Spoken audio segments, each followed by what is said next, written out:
Welcome to the Marketing Pulpit Show, and I am Robert Gatewood, your host. We are here every Friday at 10:30 a.m. bringing you the good of marketing gospel. We're not saving souls, we're saving businesses, saving jobs, saving our community. Now, if I happen to save a soul along the way, don't hold that against me. We'll just call that icing on the cake. Now, the mission at Marketing Pulpit Show is to build strong businesses in our community so that we can put our people to work. And we do that with business development, job creation, and service. So if you ever find yourself in a business crossroads and not sure which way to turn, just turn on the Marketing Pulpit Show because we're on a mission. The show is broadcast. Good morning and welcome to the Marketing Pulpit Show. I'm Robert Gatewood, your host, and I'm here every Friday at 10:30 a.m. bringing you the good marketing gospel.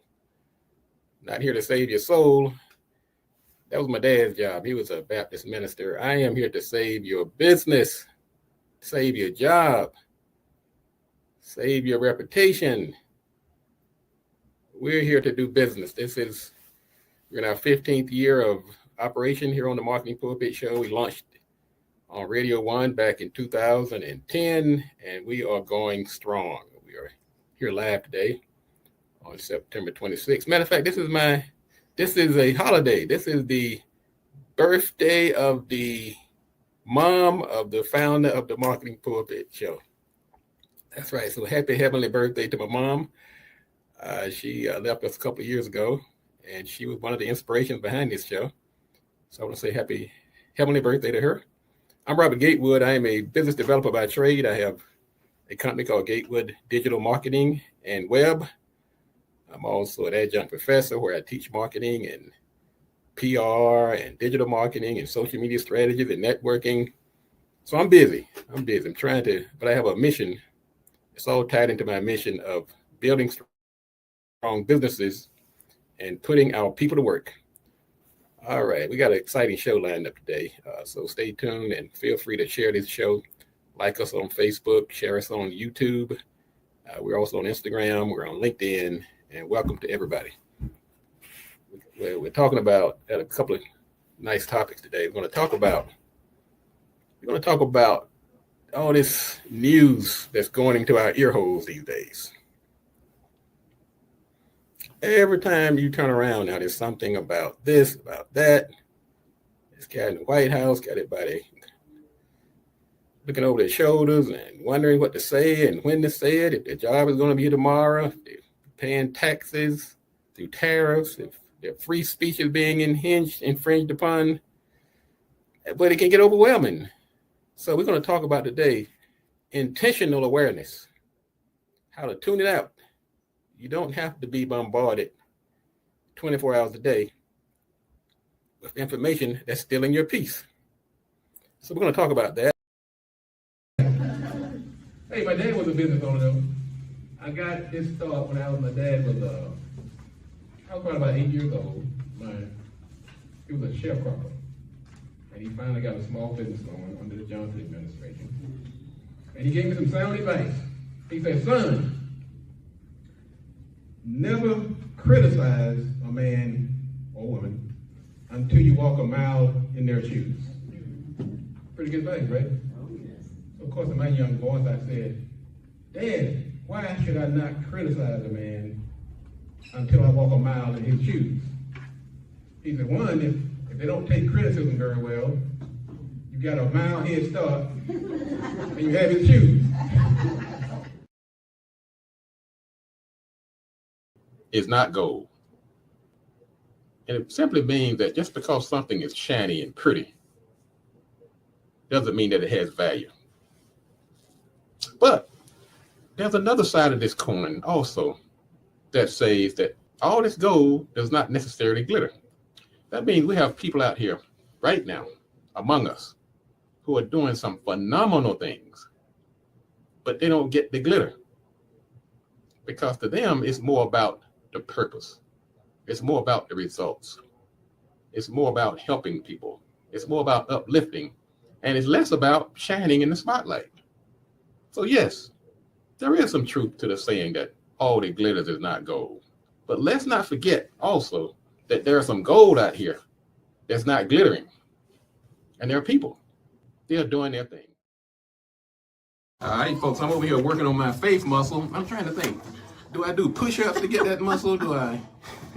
No, it's not a physical muscle. It's not a physical muscle. Right. You take baby steps. It's like if you wanted to build real muscle, you go to the gym and you don't just do it one time and say, well, look, I'm good. But if you go to the gym one time expecting to have muscle and you don't go back again, then you'll think it's not working. Okay. So it's the same with faith. It's testing it one step at a time, taking little baby steps at first. If you find that you're developing the faith, the beliefs, and basically it's changing your negative beliefs. So we work on techniques on how to change your negative thinking, your negative beliefs that's blocking you or stopping you from accomplishing your goals. Whatever your goals may be, whether it's to build a big business or to have a great relationship or whatever it is, you need that faith. Okay, let's talk about some of the things that are happening. We're going to talk about intentional awareness. Man, I don't know about you. My brain is it's on overdrive. But it's because we put so much stuff in our brain. Some things that shouldn't be allowed in. You just can't let everybody put anything they want to, into your ear hole. It's going to drive you crazy. Particularly now. You have somebody in the White House who's seems to be a little unhinged, tweeting all times of the night. And then, of course, the broadcast media, they broadcast it out to you. See, one minute you're hearing about tariffs, next minute you're hearing about layoffs, next minute you're hearing about freedom of speech, next minute you're talking about, it's crazy. So what we're going to talk about today, we're going to talk about intentional awareness. We don't want you to be to unplug, but we do want you to be intentional about what you put into your brain. Before we get to that, let's talk about a couple of items in the news. The automobile sector is waving the red flag. Things are not good. CarMax said they saw sales plunge and their profits on weak demands of the second quarter. And this is what they said. Now, this story came off LinkedIn. They said the deluge of dismal headlines comes as Americans grapple with increased job insecurity and rising retail prices. Once again, you're being deluged with all of this negative information, and it's taking its toll on people. Starbucks is cutting jobs. They're going to be laying off 900 corporate employees. And they don't want to come out and say it's AI, but a lot of times it is AI, because people get really nervous when they keep talking about jobs were eliminated because of AI. There's so many things that now are being displaced by artificial intelligence. Now, this is kind of a weird twist to this story, to the news. Halloween spending is going to reach $13.1 billion this year. So they're not buying cars, they're not buying coffee, but they're going to be buying Halloween masks, pumpkins, Donald Trump suits, and the vampires and Dracula. And so that's 11% leap from last year. Now let me put on my psychological hat for a minute, my psychoanalyst hat. That's called escapism. Now, you've heard the term before. I'm just going to give it some relevance and context today. Escapism is when you try to find something to take your mind away from the realities of life. Some people smoke, some drink, some hang out all night, some womanize, some do all kinds of things to escape. You have to find an escape. And so that's the spin I'm going to put on this Halloween spending. And in spite of all the negative news we're getting, all of a sudden people decide they're going to spend $13 billion on Halloween. I guess pumpkins and masks and things like that. So even in the midst of a 73% of the people say they plan to participate in Halloween activities. They're going to spend about $4 billion on costumes, $4 billion on decorations, and another $4 billion on candy. Some of that candy is pretty good, though. All right, let's take another quick break. Once again, we apologize for the technical difficulty this morning. So hang on a second. We're going to take a quick break. When we come back, we're going to talk about some strategies to tune out the negative noise and let the good news in. This is the Marketing Pulpit. I'm Robert Gatewood, and we'll be right back in a moment. So don't you go anywhere. Boy, everything's dragging today.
All right, we're back. Going to try it again.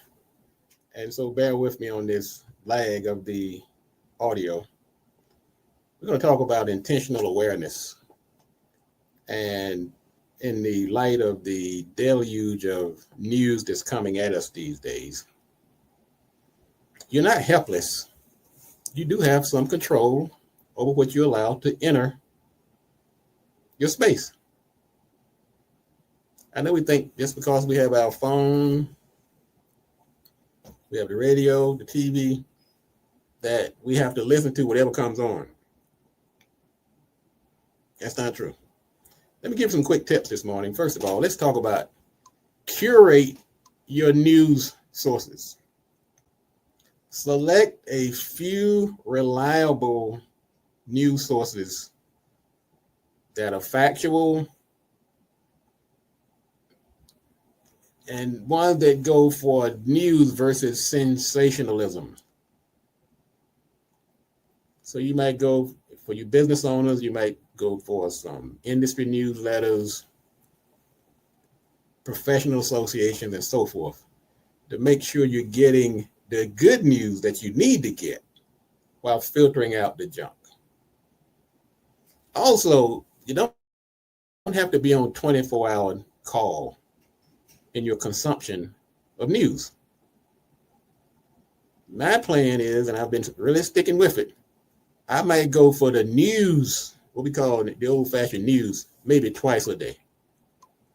I might catch it in the morning, maybe 3 times, maybe around midday, and I might check it out at night. But I'm not sitting there consuming news all day, talking about tariffs and people getting shot, and the possible government going to shut down.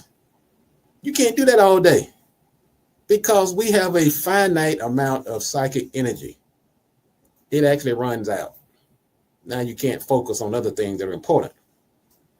And also avoid this constant scrolling. You get on your phone, you just go from one, because once you get locked into that algorithm, boy, you like a guinea pig on a wheel. You can't get off. So set some times. Say, look, I'm going to check this out for 5 minutes. I'm getting off of here. I don't care how juicy the next story might look. Speaking of social media, filter your feeds. Unfollow some of these accounts that's sending you down the rabbit hole. Follow accounts that tie into your mission. Business accounts, local updates, positive community news. You can set those filters and unhook yourself from the algorithm. And once again, focus on the local and industry news. This is specifically for you business owners. You don't have time to be worrying about what Beyonce and Jay-Z is doing or what they're doing on MTV. And it's good, but focus on the thing that's going to help you. You can't follow every crazy email that the president sends out. Focus on the thing that's going to make a positive impact on your life. Now, some of these crazy things that the president sends out might impact you. That's why I say it's okay to check in on the news, but don't sit there and consume it all day long. That's going to drive you crazy. Another good source of news is subscribe to some good newsletters. Some good insights and actionable tips, positive developments, things that's going to move your brain in the right direction instead of clogging it up with noise. And be practical. This is what you have to do. Be practical about your consumption of news. Ask yourself, is this going to impact me? When you're scrolling through your screens, either on your phone or your desktop, just ask yourself before you dive in, because they write these headlines to trigger you, to pull you in. And once you start, next thing you know, there's a link that goes somewhere else, and that link goes to somewhere else. So now all of a sudden that meeting that you were supposed to be in or preparing for at 1:00, you look up, it's 5 minutes to 1. Just don't click on it to begin with. Skip it. And if you got to get into a group that's about solutions, problem solving, collaborating. Get off these algorithms. Don't go down these rabbit holes. They're going to eat up your time. It's going to pollute your mind, and you're going to be less productive. We're talking today about intentional awareness. We want you to be aware, but be aware with intention. Be selective about what you allow to go into your brain. And this is where we get lost, I'm telling you. It's called me the poster boy. I've been there. Get out of these comment sections. Sometimes it's okay to read the story. But what do? We go straight to the comment section. And boy, you just having yourself a field day. Oh man, I can't believe they said that. And you start looking for confirmation. We call it confirmation bias. Somebody who might confirm what you believed about the story. So you skipping over the one, let me keep scrolling here. See if somebody feels about this the same way I do. Don't go there in the first place. Stay off these comment sections. I'm telling you. Intentional awareness. We don't have infinite amount of psychic energy.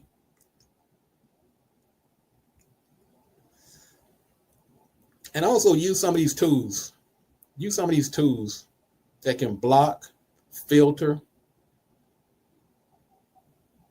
so that you get the information that's going to be positive, that's going to have a positive impact on your life and your business. So by taking these easy steps, you can stay informed, protect your focus, and make the strategic decisions without being dragged into negativity. It is so easy to do. I'm telling you. Don't do it. So anyway, we're going to go ahead and cut it here because we are having these technical difficulties today. Uh, we'll be back next week. If you haven't already, register for the BLE First Friday, which is happening tomorrow. Not tomorrow, next Friday. Next Friday in the Washington, D.C. area in Largo, Maryland. Go to the website. You'll see the flyer on the homepage. Click on it and register. Come on out. You need support in these times. You need to collaborate in these times. You need to network. You need to be around positive people in these times. And BLE First Friday is the place to come to get that rejuvenation, that feeling that you're not in this alone. I'll be there. I'm one of the facilitators. So this is a BLE Marketing Pulpit project. Come on out. Let us give you that collective hug and let you know it's going to be all right. And let's do something positive as we kind of get ready to go into the fourth quarter of the year. So this first 3 quarters are over. So we're going to talk a little more about that next week too, on how to prepare for this final quarter of the year. I'm sure we have a lot of football fans out in the audience. So we'll be using some football analogies. When you get to that fourth quarter, the game hasn't gone your way. You may have to change quarterbacks. You may have to change plans. You may have to fire a coach or two. We're going to talk about that next week right here on the Marketing Pulpit Show. Robert Gatewood.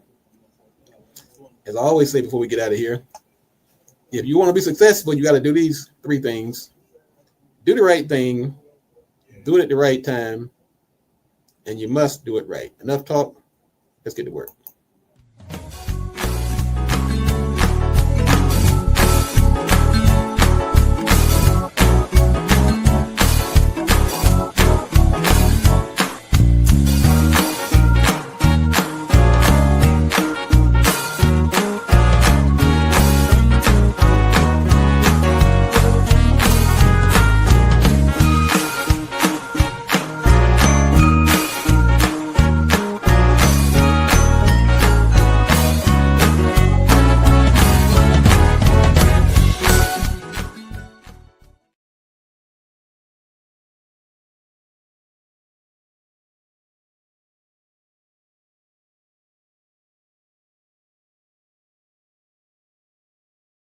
Freedom ain't free.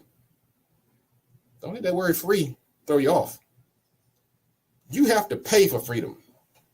This to me has been one of the biggest challenges for most of the folks that I've been trying to push this freedom train onto. They want freedom, but they're not ready to sacrifice. They're still under the shackles of materialism. That's an enslaver.